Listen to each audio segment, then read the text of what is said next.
I figured I would open up for Gary, do a little joke. No, I'm just kidding. Hey, I'm here today. I know we have 6 people running for city council. In my opinion, I think we have 6 really good people running.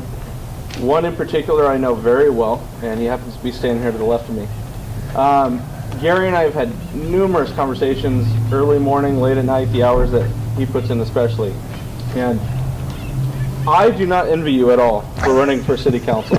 But what I am happy about is not that I don't want to be running, but I'm happy that somebody that shares a lot of my values, and I think a lot of the values of Glendora, is running. So that being said, I know we may have disagreements and we may have differences of opinion on the issues, but one thing Gary Boyer does know, he is an honest person, and he's going to tell you how it is. Whether you agree or disagree or what he may stand for and what you may, you're going to know where he stands and why he's coming from that way, and he'll sit down and talk to you.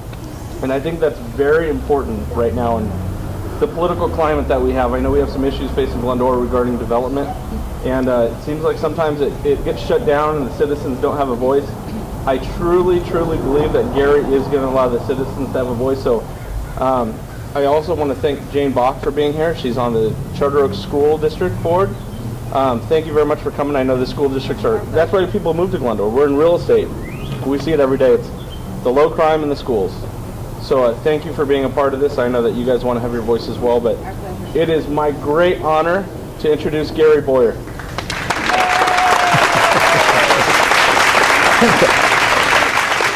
Okay, thanks to everybody for coming. As those of you that know me, you know that I'm not a very political person.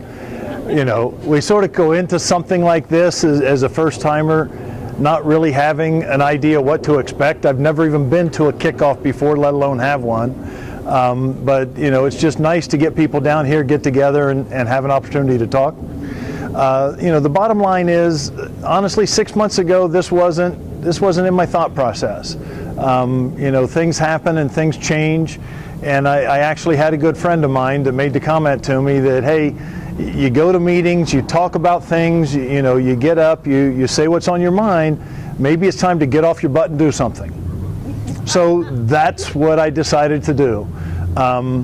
You know, coming into this, you know, the big issue that we have here in town right now is development.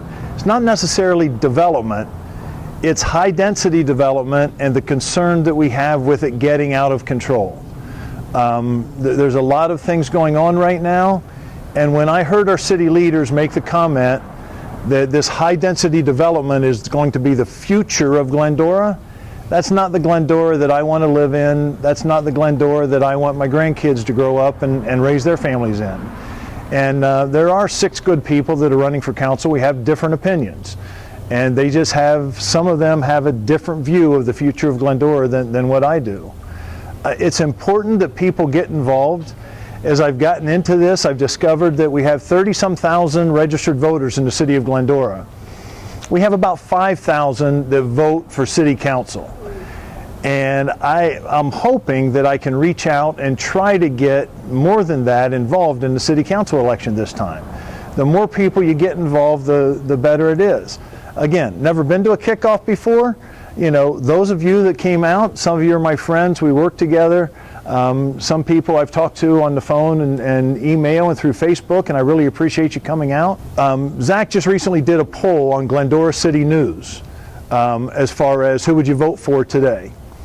155 people participated in that poll.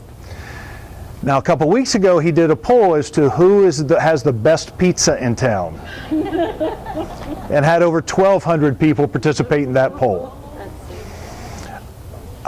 I haven't been involved as I should have been prior to now.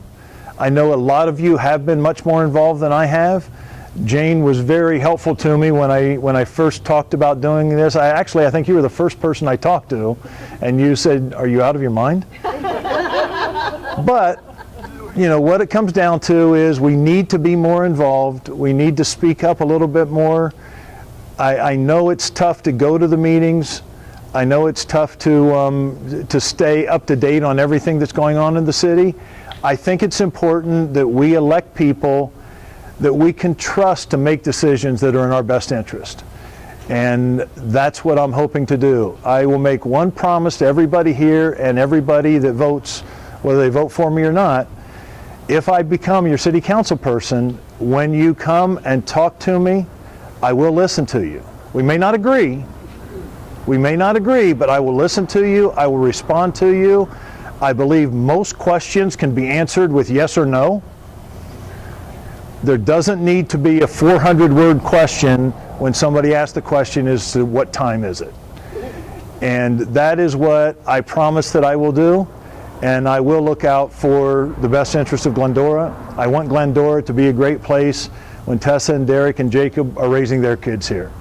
Thank you all very much for coming. I appreciate you helping to get the word out as well. Do me a favor. Just get 5 more people. If everybody can get 5 more people to get involved and understand that at a local level, we can make a difference. Sacramento, it's tough to make a difference. Washington is so far out of control, we don't know what's going to happen there. But at the local level, we have the ability to make a difference, and I hope to make a difference. Thank you all very much for coming, and I really appreciate it. Thanks.